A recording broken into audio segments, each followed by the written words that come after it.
Detalye sa pagkawala ng gana ni Paolo Avellino sa love team stints nila ni Kim Chu. Kasalukuyan, mainit na pinag-uusapan ang kalagayan ng relasyon ni Paolo Avellino at Kim Chu bilang isang love team. Kamakailan lamang, muling nagkasama ang dalawa sa programang Asap Natin To na ginanap sa California, at labis na natuwa ang kanilang mga tagahanga nang makita ang isa sa mga pinakapopular na love team sa kasalukuyan. Gayunpaman, may mga observanteng netizens na napansin ang ilang bagay tungkol sa tambalang Kim Pao. Sa mga lumabas na video online, hindi may kakaila ng mga tagahanga ng Kim Pao na tila nagkukulang ng sigasig si Paolo sa kanyang mga ginagawa kasama si Kim.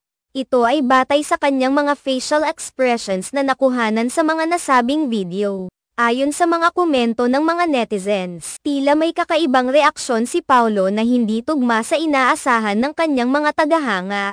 Ang kanyang pag-uugali sa harap ng kamera, kung saan makikita ang tila kawalang interes o pagkapagod, ay nagbigay daan sa mga spekulasyon tungkol sa kanilang relasyon bilang love team. Ang mga video na kumalat ay nagpakita ng ilang pagkakataon na tila hindi magaan ang pakikitungo ni Paolo kay Kim, na nagdulot ng pagdududa sa ilang mga fans. Bagamat hindi naman tuwirang sinabi ni Paolo ang kanyang nararamdaman, ang mga ganitong senaryo ay nagiging sanhi ng pag-aalala sa mga taga-suporta ng Kim Pao. Ang isang love team ay kadalasang nakabatay sa kanilang pagkakasama at ang magandang samahan na kanilang ipinapakita sa publiko. Kaya't anumang senyales ng hindi pagkakasunduan ay nagiging sentro ng atensyon. Sa kabilang banda, maaaring may iba pang dahilan kung bakit nagmukhang walang gana si Paolo sa mga video. Maaaring may personal na isyu na hindi pa isinasa publiko o kaya naman ay pagod mula sa mga sunod-sunod na engagements. Minsan din,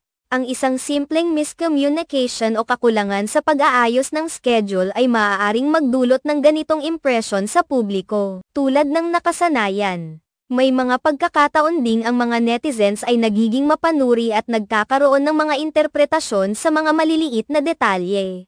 Kaya't mahalaga ring maging maingat sa pagbuo ng mga conclusion batay lamang sa mga ipinapakita sa social media. Sa kabila ng mga usaping ito, marahil ay panahon na rin upang magbigay tayo ng pagkakataon sa bawat isa na ipakita ang kanilang tunay na nararamdaman nang hindi agad humuhusga.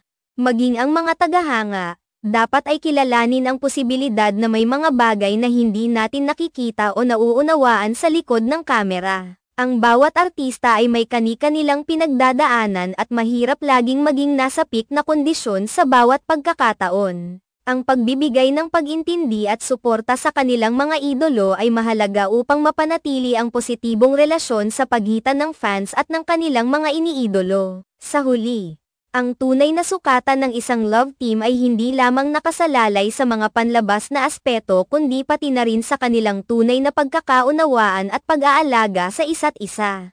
Ang mga fans ay maaari ding magbigay ng kanilang mga opinyon, ngunit sa pag-ibig at sa relasyon, mahalaga ang pag-intindi at respeto sa bawat aspeto ng buhay ng bawat isa.